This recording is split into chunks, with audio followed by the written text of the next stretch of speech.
안녕하세요. 경자입니다. 어젯밤 지구 반대편인 미국에서는 FOMC가 종료가 되었고 금리 인상이 발표가 되었죠. 예상했던 것처럼 75bp를 인상하는 자이언트 스텝으로 결정이 되었습니다. 그래서 이제 미국 금리는 3.25%가 되었는데요. 오늘은 어제 FOMC의 주요 내용 간단하게 살펴보고 단기 전망을 해보도록 하겠습니다.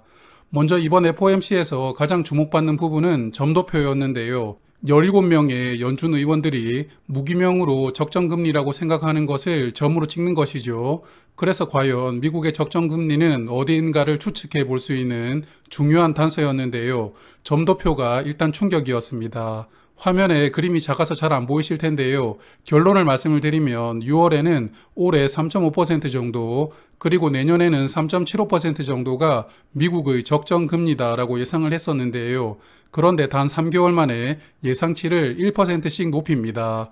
이제 올해 미국 적정금리는 4.5%, 그리고 내년에는 4.5%부터 5%까지 예상이 골고루 나왔지만 중간만 보면 4.75%가 적정하다라고 연준 의원들이 생각을 한 것입니다.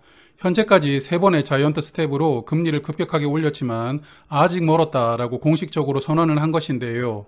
미국도 올해는 금리 인상이 이제 2번 남았습니다. 11월과 12월인데요. 이번 점도표가 4.5%를 가리켰으니까 현재 금리 차이가 1.25%입니다.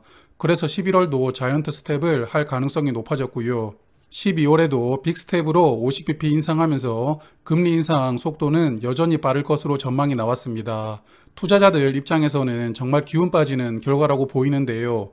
매파 성향이 강한 의원들은 줄곧 금리를 한 방에 크게 올려놓고 유지를 하는 게 맞다라고 주장을 했는데 나머지 연준 의원들도 이런 생각에 동조를 하는 흐름이라고 보입니다. 그리고 세 가지 세부 지표에 대한 생각을 엿볼 수 있었는데요. 하나씩 보겠습니다. 먼저 GDP입니다. 6월만 하더라도 올해 미국 GDP는 1.7% 정도는 상승할 것으로 예상을 했지만 전망치를 확 줄입니다. 0.2%까지 낮추는데요. 결국 올해 미국 성장이 어려우니까 우리는 물가나 잡아야 되겠다라고 생각하는 것 아닐까 싶습니다. 그리고 내년을 보면 올해 성장보다 1% 늘어난 1.2% 성장을 예상을 했지만요. 여전히 6월에 했던 예상보다는 0.5% 정도 성장폭이 줄어들 것이다라는 부정적인 전망을 내놓게 됩니다. 그리고 이번에는 실업률인데요. 미국 현재 실업률이 상당히 낮습니다. 6월 예상보다 실업률 전망이 소폭 인상을 했는데 내년에는 4.4%까지 실업률은 조금 더 늘어날 것으로 전망을 합니다. 그래도 이 정도 실업률이라면 문제될 것이 없다고 판단한 것 같은데요. 공격적으로 금리를 인상해도 미국이 문제없다고 판단하는 근거로 작용한 것 같습니다. 세 번째는 소비지수인데요. PCE라고 부르죠. 미국인들의 소비 지출을 지표로 나타낸 것입니다. 앞서 발표된 물가지수 CPI에서도 보았지만 여전히 물가는 높게 유지되고 있다는 것을 알 수 있었는데요. 소비지수도 6월 예상보다는 조금씩 더 늘어날 것으로 전망을 했습니다. 올해는 5.4%, 그리고 내년에는 2.8%를 예상하는데요. 개인들의 소비가 늘어나는 것도 금리를 높게 가져가야 되는 주요 근거로 생각을 한 것 같습니다. 그리고 또 하나 주목해 볼 점이 양적 긴축이었는데요. 코로나 팬데믹 이후에 국채를 매입하면서 엄청나게 달러를 풀었죠. 이걸 다시 회수하는 것을 양적 긴축이라고 부릅니다. 금리를 올리는 것과 마찬가지로 양적 긴축도 유동성을 축소하는 행위이기 때문에 물가를 잡기 위한 주요 수단으로 사용을 하는데요. 계획대로 진행한다고 다시 한번 확인을 해 주었습니다. 그래서 코로나 이후 2년 정도의 유동성 파티는 이제는 완전히 종료가 되었다는 것을 다시 한 번 더 확인시켜 주었다고 보입니다.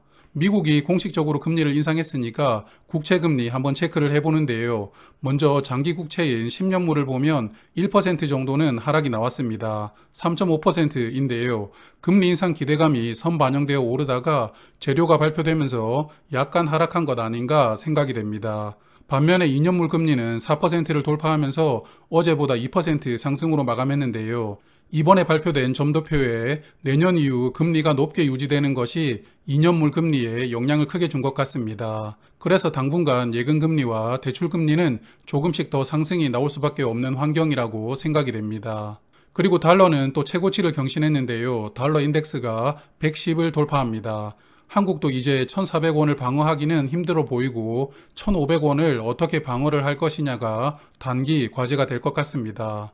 그리고 어젯밤 미국 지수는 변동성이 컸는데요. FOMC 결과가 발표되고 소폭 하락하다가 파월 의장 발언에서 약간의 희망을 발견하고 반등을 했지만 결국은 1.7% 정도 하락으로 마감을 했습니다. 제가 미국장에 투자를 하지 않습니다만 요즘에는 한국장보다 미국장을 더 많이 주목을 하고 있습니다. 어쨌든 미국 기업들도 달러가 계속 강하게 유지가 되면 본인들의 가격 경쟁력이 낮아질 수밖에 없는데요. 애플처럼 환율이 상승한 것을 제품 가격에 전가시킬 수가 있으면 모르겠지만 그렇지 못한 기업들은 더욱 어려워진다고 봅니다. 여하튼 9월 FOMC의 결론을 정의를 하자면 화면과 같습니다. 미국 경제는 아직까지는 탄탄하다. 그래서 우리는 물가가 잡히는 시그널이 나올 때까지 당분간은 금리 인상을 계속할 것이다 라고 이야기를 했습니다. 잠깐 한국 상황 보고 갈까요? 한국은 기준금리가 2.5%이고 올해 금통위는 2번 남았습니다. 원래 가이던스가 25bp씩 인상하겠다는 것이었는데요. 미국이 풀악셀을 밟고 있죠. 한국도 10월 금통위에서는 빅스텝을 할 것 같습니다. 그래서 개인적으로 예상을 해보면 50bp씩 2번 올려서 연말까지는 일단 3.5%로 맞춰놓고 내년 이후로도 25bp씩 몇 번 더 올리면서 미국 금리 수준 정도까지는 끌어올리지 않을까 싶은데요. 그래서 한국도 내년 봄 즈음에는 4.5% 정도까지는 인상하지 않을까 싶습니다. 그래서 겨울이 끝나려면 아직까지 멀었다고 봅니다.